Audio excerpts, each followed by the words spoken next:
Hi, everyone. I'm just really honored to be here. It's amazing to be here among all these publishing names that are part of my everyday work. To be honest with you, it's a little starry-eyed to be seeing all these names here. So thank you all for inviting me. And I'm here through the specific invitation of Pat Franson with SPIE. I want to give credit to him. He runs a great ship at SPIE, and I'm on the publications committee there. So when he invited me to come, it just was a really nice match with how I've been interacting with the organization. And I first want to actually start with my background a little bit, because I think for you to understand kind of the things I'm going to talk about in terms of needs, which I've been encouraged to discuss, they are driven by my background. I cannot speak for all STEM researchers comprehensively, but actually my background, one thing I love about it is it's quite interdisciplinary. So my training is in medical physics, so I'll define that in just a minute, and also my PhD is in physics. So I'm a physicist through and through who works on medical imaging questions. And as Deborah noted, I work across the imaging chain. So I emphasize that because when I say I'm in AI, it's not just about the data, it's about how it's collected in the first place and then how will it be used clinically. In medical physics, you may not know about it, but it's a great field, the study and application of the interaction of energy with the body. And we do that for the prevention, diagnosis, and treatment of human diseases. And there's kind of four main subfields. Again, I just want you to kind of map where I'm coming from here. Radiation oncology, that's radiation therapy, diagnostic radiology, which is where I come from, and nuclear medicine and radiation protection. So all of these are things that medical physicists do. I'm also an associate editor for the Journal of Medical Imaging, which is an SPIE publication, as well as an associate editor for the British Journal of Radiology. So I care deeply about what happens in publications, both for my own research interests, and then what's happening in peer review and all those good things. I'm also currently a fellow at the McLean Center for Clinical Medical Ethics at the University of Chicago. It's kind of a unique place. I'm very much interested in the ethics of what happens with decision-making from data in a clinical venue. And that drives my publication hopes and dreams as well.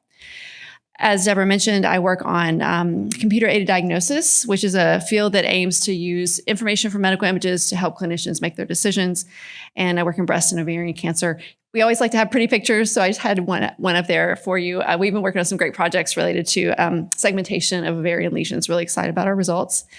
I also work on COVID-19 imaging, and as you know, the pandemic is quote unquote over, whatever that means, but we're learning from what happened in COVID-19 and merging towards generalization of our methods. I also work on multimodal and big data of AI of medical imaging, development of technology, and applications of ethics.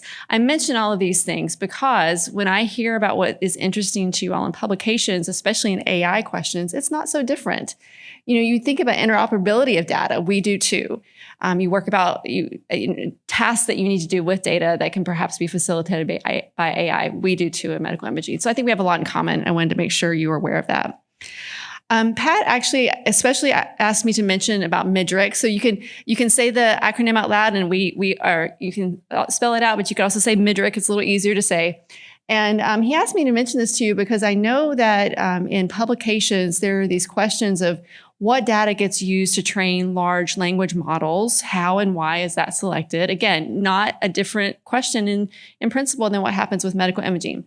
So I do work substantially in MIDRC, which is unique because it's supported by multiple professional societies in medical imaging.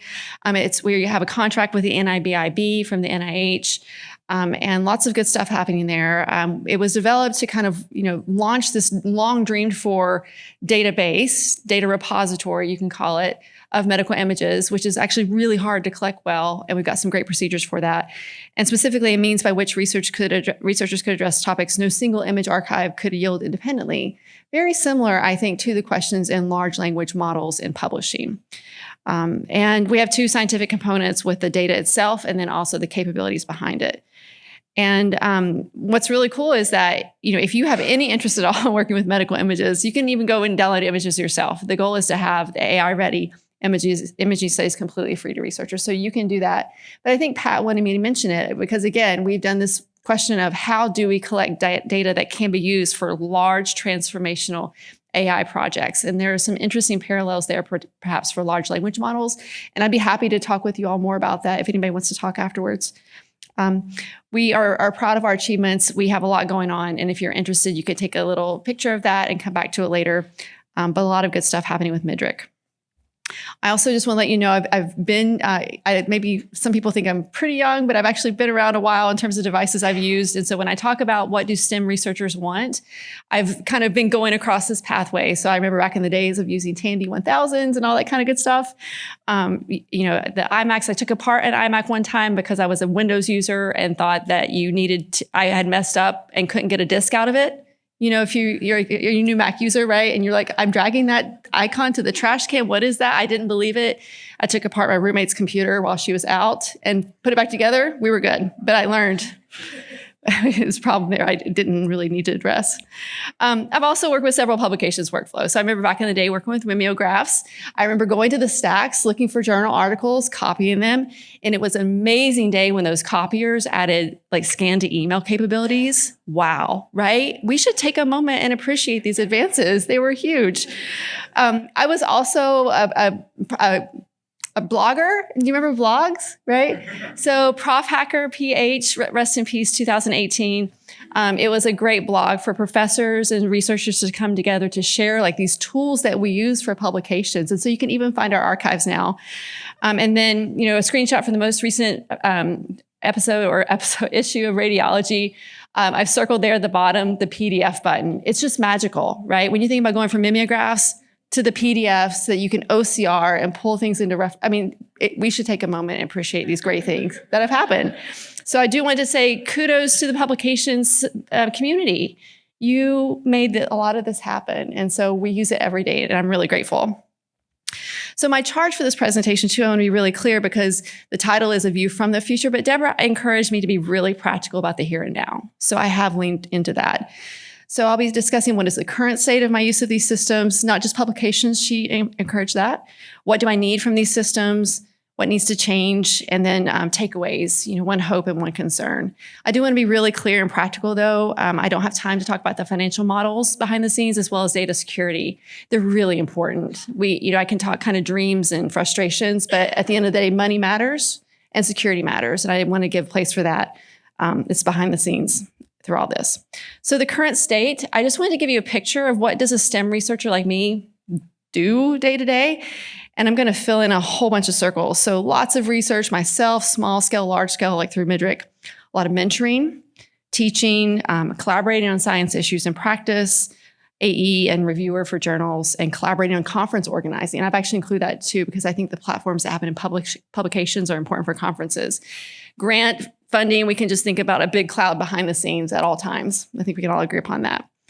And all of my activities rely on publishing in some way. So I want you to know that from my view. It's important. Like I said, I'm starry-eyed seeing so many names here from companies that just kind of fly across my emails all the time. You all are really important. I also just want to share with you an email I got from a colleague over the weekend. Check this out.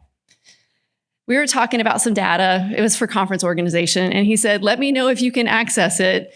His institution's IT can be not very nice to outsiders sometimes. This kind of conversation is just always in the background of what we do. I wasn't surprised. I laughed a little bit. I thought, I'm going to put this in the presentation. I anonymized it so nobody's called out, but we all know all institutions really struggle with this. So all of my activities rely on publishing, and I'm giving you a preview. It's tricky. I want to talk about the friction in the use. I'm a physicist by training. I've spent a lot of years teaching intro physics, and friction is like a central topic. So here we go. Friction, you know what this is, right? So you have a rough surface, you want to go forward, the friction's resisting. So that is kind of a model for what happens in publications and science in general. We want to move forward. We've got these friction elements. Deborah told me to be authentic. I'm going to tell you some of those frictions.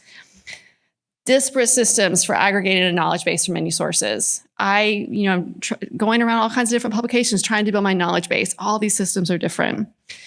Unreliable and inflexible bibliographic reference management. It's there. Again, I'm amazed at what's possible. When I was in grad school, I didn't have bibliographic reference management software, and then it became available. That's amazing, but it's unreliable at this point. I'm kind of surprised. Unwieldy sharing of documents and files. Midrick is wonderful, as you saw maybe on a previous slide. We have over 100 investigators.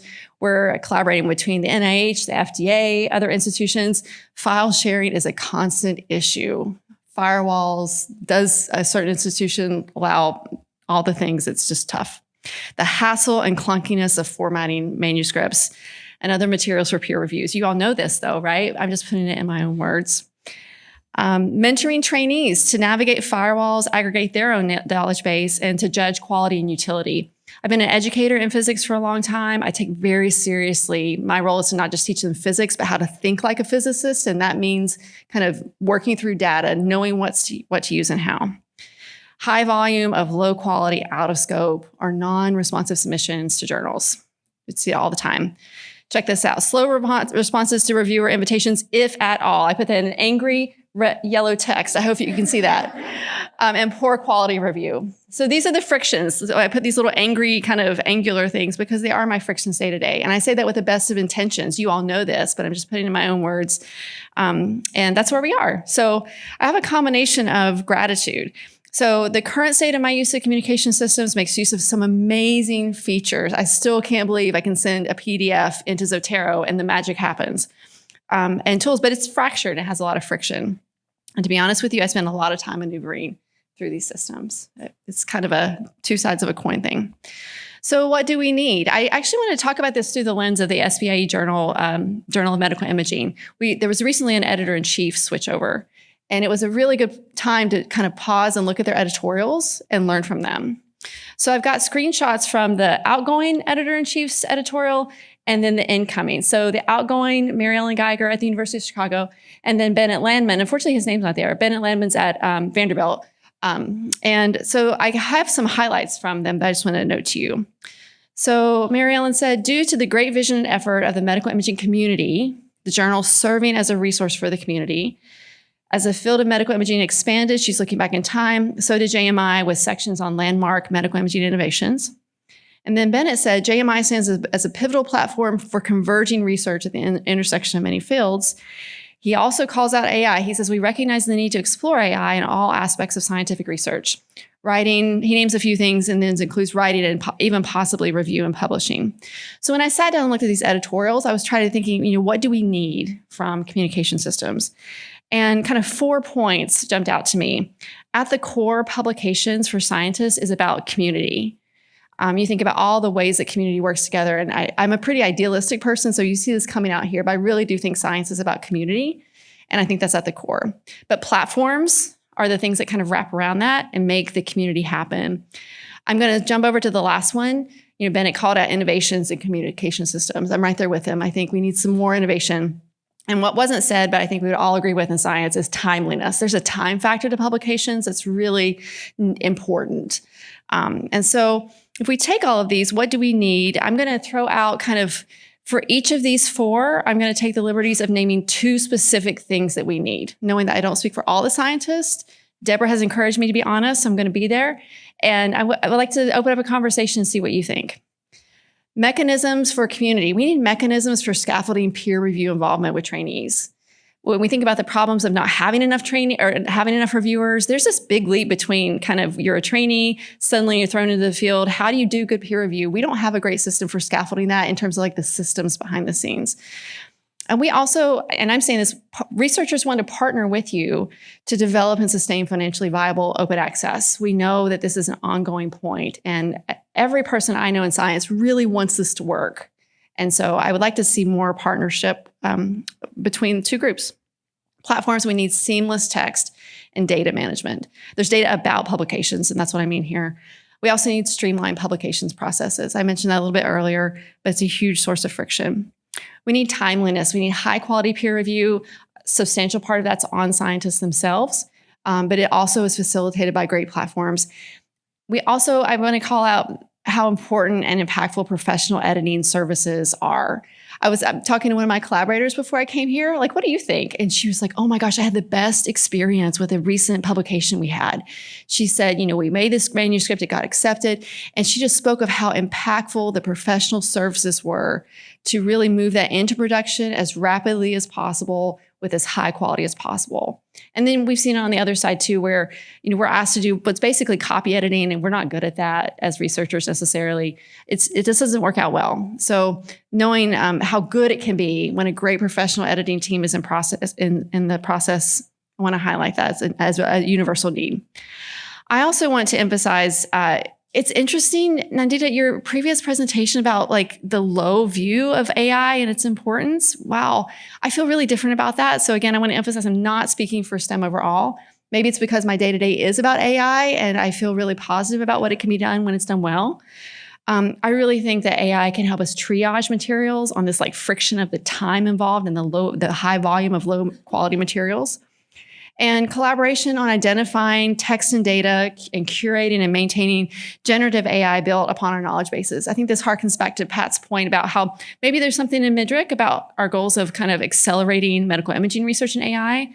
Maybe there's crosstalk that can happen about how do we curate text from publications for generative AI tools, both for publications and for trainees and all the different things we do. So what needs to change? I'm going to put this figure back up here. If you know the one at the bottom, hooray for you. But this is, this is like the anti-friction device in intro physics labs. So this is like an air kind of tray thing, and the little kind of carts that we track, they float on air. The goal is to reduce friction as much as possible. And it's like an amazing moment to the students when we like introduce that tool to them. They're like, oh my gosh, friction doesn't have to exist. Right, it doesn't have to exist. And so if we build this, if we have something like this with no friction in publications, how amazing would that be? And so if I do try to live a little bit in the future and again be my idealistic self, I think, if we can foster deeper integration of publications into the scientific community, I think that's really important. I mention this because serving on the publications committee at SPIE has been so informative to me. I've been a reviewer for years. I've been an AE for years. But when I got on the publications committee, I really, understood more about the staff partnership and their amazing work that they do, the concerns, the review rings, all those icky things that we talk about. It has been an education. And I feel like a better partner along the way. And for me, it's been a really example about what's possible when we foster deeper integration of communication systems into our community for platforms. And I think actually for, all four of these things feed into that vision for deeper integration. I want to highlight again, enhancing professional system support. I know that this is a thing of tension, right? It costs money, staffing's hard. I don't know what the answers are, but as a researcher, when there's a professional editing services team behind the scenes of publications, it's really amazing. Again, I don't know all the secrets about how that works, but I'm willing to learn more as a researcher. And I think many of us are, and to help support those enhancements happen. And then I would also add just this overall view, this vision of reducing the noise, the friction. I would use both of those terms. There's a lot of just noise around publications for me as a researcher, little things I have to work with and kind of figure out. So it's noisy, it's in my ears, it's keeping me from focusing on my work in some ways. Friction is hot and kind of feels bad, right? So we want to reduce the noise and the friction in these systems. And I think, when we have kind of all the inputs into that, it can be really important. So I want to close with one main hope and one main concern. I want to emphasize to you, scientists want these frictionless communication systems, and they really want to contribute to solutions. I think scientists are in all different places about their capacities for contributing, but we really want this to work. And maybe I will take a moment to say that on behalf of all my scientist friends. We want this to work. And so please, let's think about ways that we can work more closely together. And then one main concern. I have a big concern that as we see evolutions and huge leaps in managing text and their associated data has to remain meaningful. As an educator, I get really concerned about a student not having to wrestle with words themselves and being able to generate things. I know there's great things about generative AI, but I want their efforts to make text to be meaningful. I want the text they work with as trainees, and I want the text that I work with to be meaningful. I'm a little concerned and just kind of watchful for what's happening in this new age. On the other hand, I'm excited because in radiology, the good news is radiology as a field has been studying how clinicians work with AI for decades. Did you know this? I feel like people should know this. For decades, reader studies have been conducted that ask the question, what happens when you take a clinician who's making a decision and then you add in a piece of AI? What happens and how? And should that be happening and when do you present it? So we have a lot of strengths that we can kind of share and think about from the sciences overall about how to keep interaction with AI, especially meaningful for the human experience in a field. So I hold some enthusiasm about what's possible, but also some concerns as well. So thank you so much for the opportunity to share. Again, I feel really excited to just be here and to learn more about what you're doing. publications are really important for science, and we appreciate what you're doing to help our work. So thank you.